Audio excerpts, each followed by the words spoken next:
Hi, I thought I'd just do a bit of a video further in response to the media reports we've seen in the wake of the Royal Commission and how AMP have been presented in there.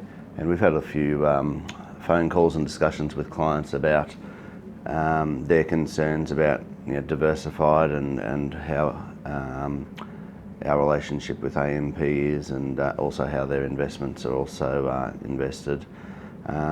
So I suppose predominantly the first thing I want to reassure people is that the money that they've got in investments with us, none of that's really affected by what's happened. If they're in an AMP product by chance, that doesn't mean they're invested in AMP shares. That money is held on trust separately, and so investments just move as they have, up and down with the markets. And we've seen even in the last couple of weeks, in fact, a lot of investments have actually increased. But it is quite separate to what you've been hearing in the media as a result. But where do we fit into the place? Well, back when I started in around 1998,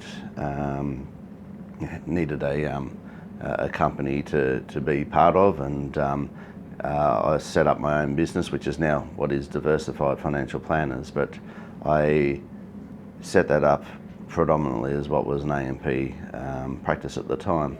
Now, that didn't mean I had to write AMP product or flog AMP product or anything like that.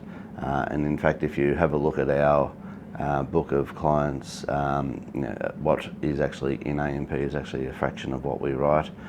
We've got many clients that are in other investments, such as Macquarie or BT or Colonial. We run a lot of self-managed super funds where people are invested in direct shares or property or term deposits or a mixture of any of those.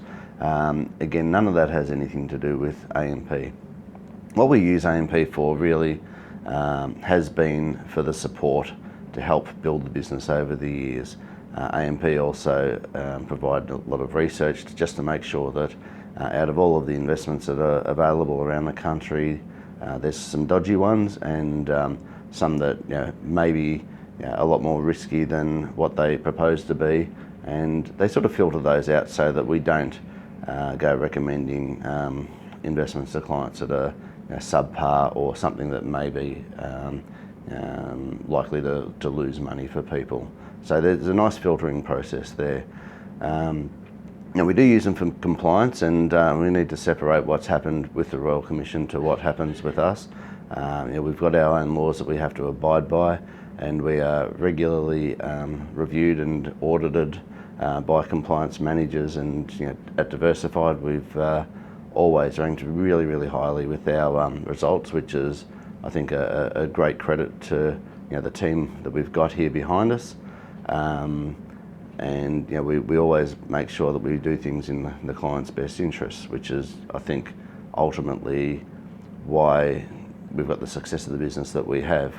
In addition to the audit side of things and making sure that we are complying with what the legislation says, there is also the benefit of us being able to access specialist technical resources. So we've got access to a technical area that if we've got any questions that are maybe a little bit tricky, we can bounce ideas off these technical specialists. We've got people that we're able to access as far as helping with the growth of our business. But beyond that, they don't enforce anything on us in terms of the way that we have to run our business day to day. I've got complete control as to how the business operates. AMP have zero influence on that. They can't sit here and enforce us to recommend an AMP product over a Macquarie product, over an industry super fund, for instance, because at the ultimate stage of what we're looking at, we have to do, and we want to do, what is ultimately right by the client. And so people, if they've got a superannuation or an investment, eventually they probably need to be put into a product of type, and we do a filtering process with everyone that we deal with and look at what's going to be the most appropriate for their needs.